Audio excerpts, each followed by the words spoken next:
Hello guys, स्वागत है आप सभी का too scary horror Hindi YouTube channel में। और आज मैं फिर से आपके लिए कुछ सच्ची डरावनी कहानी लेके आया हूँ। ये कहानी मैं गूगल से या फिर रेडिट से उठाता हूँ। तो अगर आपको ये स्टोरीज़ पढ़नी है तो आप वहाँ जाके पढ़ सकते हो, पर अगर आपको ये ईयरफोन में डाल के सुनना है सोते हुए, जो कि मैं अक्सर करते रहता हूँ, तो आप मेरी स्टोरीज़ देख सकते हो। अगर आपको स्टोरीज़ पसंद आती है तो मेरे चैनल को सब्सक्राइब कर देना, साथ ही लाइक बटन दबा देना और कमेंट करके बताना कि आपको नेक्स्ट स्टोरी कौन से टॉपिक पे चाहिए। शेयर कर देना अपने दोस्तों और फैमिली के साथ, ताकि उन्हें भी हॉरर स्टोरीज़ का मज़ा आए। और बढ़ते हैं हमारी कहानी के साथ।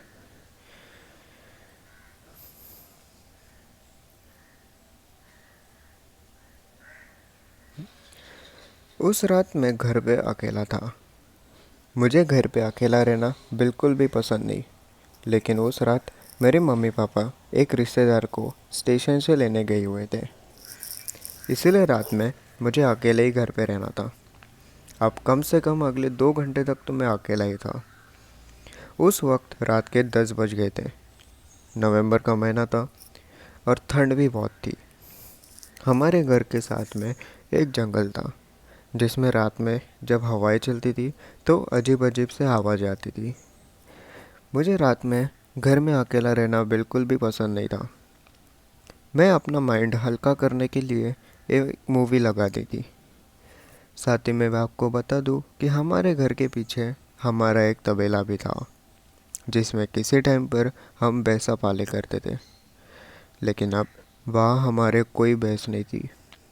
रात में अक्सर मुझे उस तबेले में से अजीब अजीब तरह की आवाज़ें आती थी, जैसे चीज़ों के आपस में टकराने और पंजे रगड़ने की आवाज़ें। लेकिन मैंने कभी उन सब आवाज़ों का ध्यान नहीं दिया।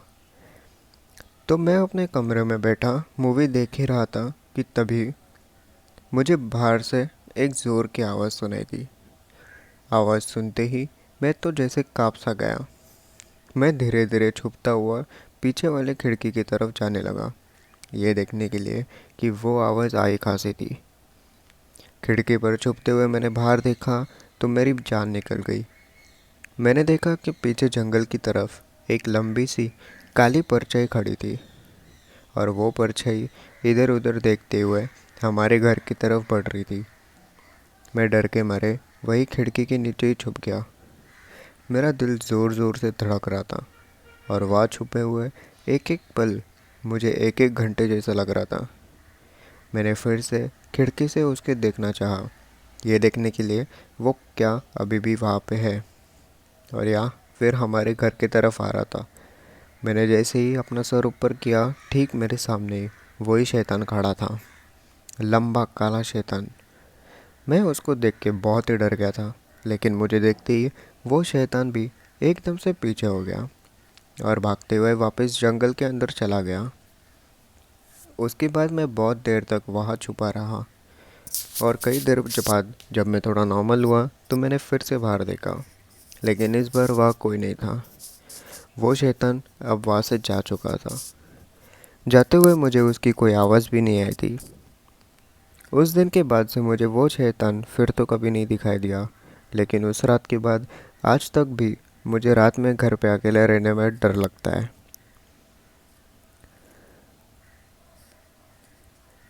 जब मैं 7 साल का था, तब हम एक छोटे से कस्बे में रहा करते थे। वैसे तो उस जगह बहुत सारे घर थे, लेकिन हमारा घर थोड़ा बाहर की तरफ था। वो इलाका ज़्यादा मॉडर्न तो नहीं था, लेकिन पिछड़ा हुआ भी नहीं था। हमारा घर 2 मंजिल का था, जिसमें मेरा कमरा ऊपर वाले फ्लोर पे था, और मेरे खिड़की कमरे की खिड़की से बाहर की रोड साफ दिखाई दे रही थी। मेरा बेड भी बिल्कुल खिड़की के साथ ही लगा हुआ था, जिससे कि मैं बेड पे लेटे लेटे ही खिड़की के बाहर देख सकता था। एक रात सोते सोते मेरी आँख खुली तो मुझे टॉयलेट जाने की ज़रूरत महसूस हुई। टॉयलेट जाने के लिए मैं जैसे ही बेड से उठा तो मुझे अपने नज़र के कोने से बाहर रोड पर कोई खड़ा हुआ दिखाई दिया। मैंने पलट के देखा तो देखा कि बाहर रोड पर 2 आदमी खड़े हुए थे। मैंने पलट के देखा तो देखा कि बाहर रोड पर दो आदमी खड़े थे। उनको ध्यान से देखने के लिए मैं अपने खिड़की के पास चला गया। मैंने ध्यान से देखा तो देखा कि वो दोनों आदमी नहीं थे, बल्कि दो औरतें थी जो इतनी रात वहाँ खड़ी आपस में बातें कर रही थी। और बातें करते हुए वो बार बार हमारे घर की तरफ ही इशारा कर रही थी। मुझे बहुत अजीब लगा। मुझे लगा शायद हमारे गली की कोई औरतें होंगी। मैंने उनका ध्यान अपने तरफ लाने के लिए अपने खिड़की पर नॉक किया तो वो दोनों एक साथ पलट के मेरी तरफ झटक से देख लिए। और तब मैंने ध्यान दिया कि उन्होंने जो कपड़े पहने हुए थे वो तो किसी बहुत ही पुराने ज़माने के कपड़े दिखाई पड़ रहे थे। ना ही उनके कपड़े में कोई रंग नज़र आ रहा था, ना ही उनके कपड़े में कुछ तेज था। मैं उसी वक्त अपने कमरे से भागा और मम्मी को उठाया और मैंने मम्मी को बोला कि दो औरतें हमारे घर के बाहर खड़ी है। मम्मी उठी और 1 मिनट बाद ही हम दोनों घर के बाहर थे, लेकिन वो दोनों औरतों कहीं दिखाई नहीं दे रही थी। शायद वो वहाँ से जा चुकी थी। मम्मी ने ज़्यादा ध्यान न देने को कहा और हम लोग घर के अंदर वापस आ गए। उस रात के बाद वो औरतें मुझे फिर से दिखाई तो नहीं दी, लेकिन रात में टॉयलेट में जाते हुए मुझे बहुत डर लगता था। इसलिए मैं रात में जब भी उठता तो सबसे पहले खिड़की के बाहर ही देखता। फिर करीब 3 हफ्ते बाद रात में सोते हुए मैं फिर से मेरी आँख खुली। मेरे को टॉयलेट जाना था। उठते ही सबसे पहले मैंने खिड़की से बाहर देखा तो देखा कि वही दोनों औरतें हमारे घर के बाहर खड़ी हुई थी और इस बार वो सीधा मेरी ही तरफ देख रही थी। जैसे कि उनको पता चल गया था कि मैं खिड़की पे खड़ा हूँ और उनको देख रहा हूँ। उन दोनों के चेहरे अलग अलग थे, लेकिन उनकी आंखें बिल्कुल काली थी। उनके चेहरे पर गुस्सा मुझे साफ दिखाई दे रहा था। मेरी तरफ देखते हुए उन दोनों ने अपना एक एक हाथ उठाया और हमारे घर की तरफ इशारा किया। वो दोनों हमारे घर की गार्डन की तरफ इशारा कर रहे थे, जहाँ रात में हम हमारे कुत्ते को बांधा करते थे। आज रात भी मेरे पापा यहाँ ड्यूटी पे जाने से पहले हमारे कुत्ते को वही गार्डन में एक बांध के गए थे। मैं जल्दी से उठ के अपने मम्मी के पास गया और उनको उठाया।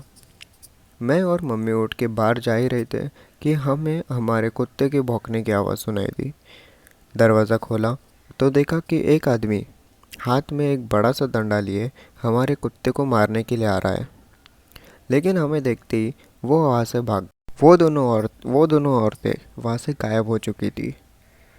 उस दिन के बाद से हमने अपने कुत्ते को कभी भी बाहर नहीं बांधा। ना ही उन दोनों औरतों को मैं फिर से कभी देखा। वो औरतें कौन थी और क्या चाहती थी ये तो मुझे बिल्कुल नहीं पता, लेकिन उस रात शायद हमारे इशारा नहीं किया होता तो हमारा कुत्ता आज जिंदा नहीं होता। तो यही थी दोस्तों आज की कहानी। अगर अच्छी लगी हो तो कमेंट करके बताना कैसे लगी आपको ये स्टोरी। मिलता हूँ मैं आपको कल किसी अमेजिंग स्टोरी से।